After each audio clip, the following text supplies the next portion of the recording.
I lay in the middle of the road, sprawled like a child who didn't get their way. The cool night air didn't do much to calm my nerves. From the shadows of the house, my sister-in-law, Rebecca, yelled at me, her voice sharp and cutting. I gave him everything, and now he's trying to take everything from me. This is such a waste. I'm teaching him a lesson he'll never forget. Her words stung more than they should have, but I stayed silent. Rebecca was always overconfident, almost to the point where it felt like a sickness. It was a confidence I didn't need in my life. Can't you see that John is rejecting you? You're pathetic, really, I finally said, my voice barely a whisper. But the more I watched her, the more I realized it wasn't about winning or losing. It was about the damage she was doing to everyone around her, especially John. Rebecca's face turned a shade of red I had never seen before. She stormed at me, her hands reaching for me, but there was no way she could win this fight.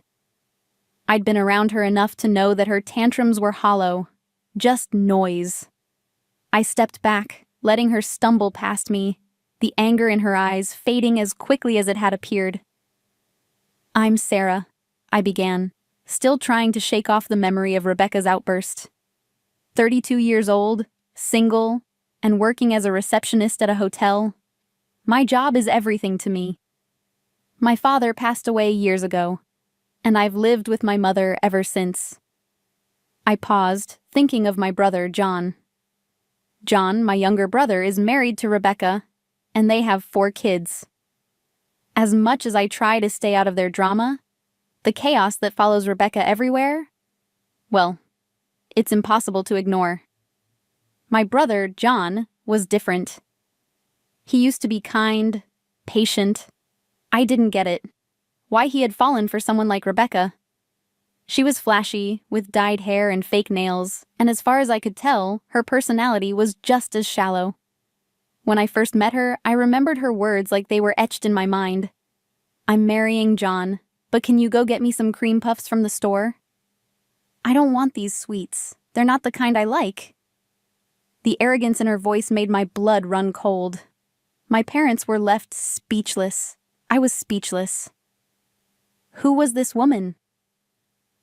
John says he likes her whimsical nature, I said quietly to myself. I don't think it's cute at all. From the moment Rebecca entered our family, it was clear she didn't care about anyone but herself. She had a tendency to treat everything like her personal stage, where the world had to bend to her every whim. The wedding, the house hunting, even her pregnancy. Everything was about Rebecca. She demanded a new dress for her wedding, no deposit when renting a house, and constantly made everyone around her uncomfortable with her selfish demands. But it wasn't just the big things. It was the small, subtle ways she controlled John and the kids. She never let them eat the sweets they liked, and she controlled every detail of their lives. It was exhausting just being around her. And then came the summer visit. Rebecca and the kids are coming over for the summer, my mom said, the worry in her voice clear. But John won't be here. Just Rebecca and the boys. I blinked, unable to process what I was hearing. John's not coming? Just Rebecca?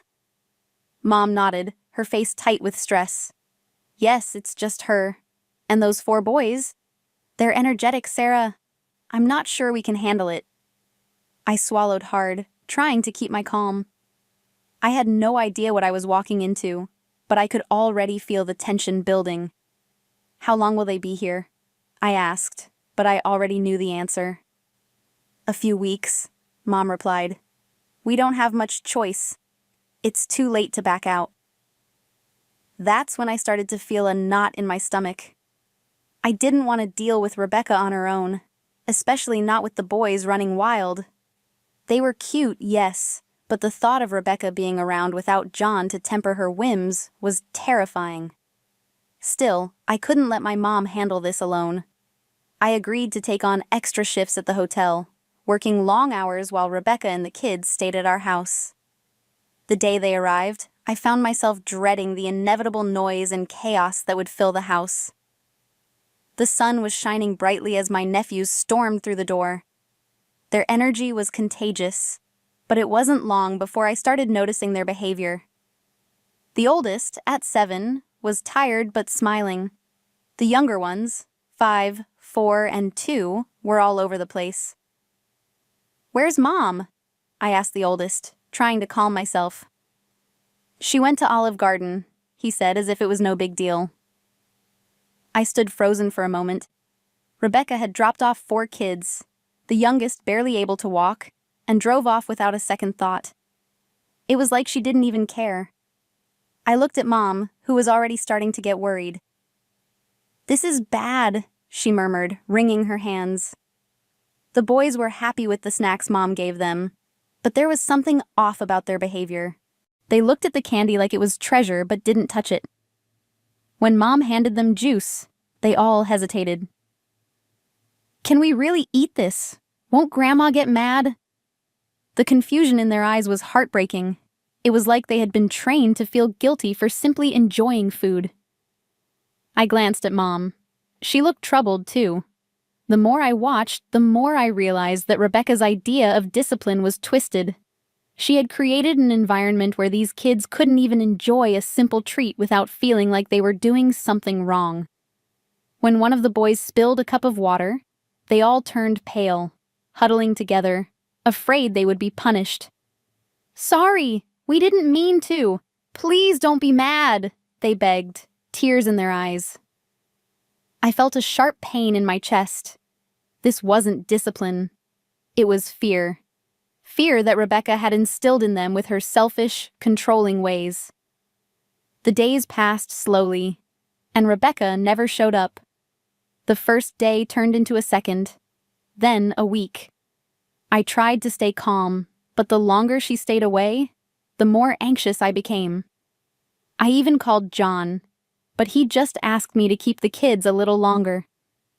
"We'll sort this out soon," he said, his voice tired. Finally, on the 10th day, Rebecca came back. It was late in the evening when we heard the engine of her car roar into the driveway.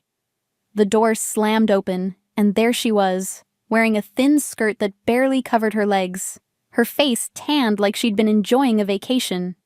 She didn't even look tired. "Where's the beer?" she demanded, as if she owned the place.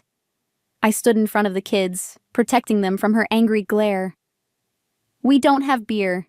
You knew we didn't have any. You left without telling us anything. What do you want from us?"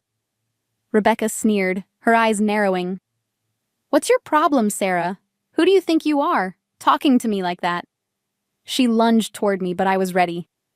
I grabbed her thin arm, holding her back. "Let go of me! You're just jealous. I'm allowed to have fun," she hissed, trying to pull away. I was done. "You're ruining these kids, Rebecca. You're the one who's selfish." Rebecca's anger flared, but before she could say anything more, I packed my things and left the house. I couldn't be around her anymore. I checked into the hotel where I worked. It was the one place I knew I could find some peace. The staff was kind, and the quiet hum of the place always helped me clear my mind. I texted John, letting him know where we were staying. That night, as I walked through the hotel lobby, I realized that, in a strange way, the chaos had brought my family closer. My nephews were finally able to enjoy themselves without fearing Rebecca's wrath. As I sat down with Mom in the hotel's small restaurant, I couldn't help but think about John. I missed him, but I also knew he was handling things his way. He'd been tracking Rebecca, gathering evidence, and finally, the truth would come out. The phone call came a few hours later. It was John. "Sarah, I've got what I need. I've got the proof," he said, his voice quieter than usual. My heart raced. "What do you mean?" "I've been tracking her," John said. "I found her with other men. I have photos. I've been gathering it all." I was stunned. But deep down, I knew this was coming. I couldn't believe it, but I knew John was doing what he had to do. In the end, the truth came crashing down. Rebecca was arrested for driving under the influence. Her lies, Her control, her selfish behavior had finally caught up with her. John filed for divorce. The kids were safe, and we could all finally breathe again. As for me, I didn't expect much. But a few months later, I found myself talking to someone new. The young chef from the hotel had been a calming presence in all the chaos. We had dinner one night, just the two of us, and somehow, I knew things were going to be different.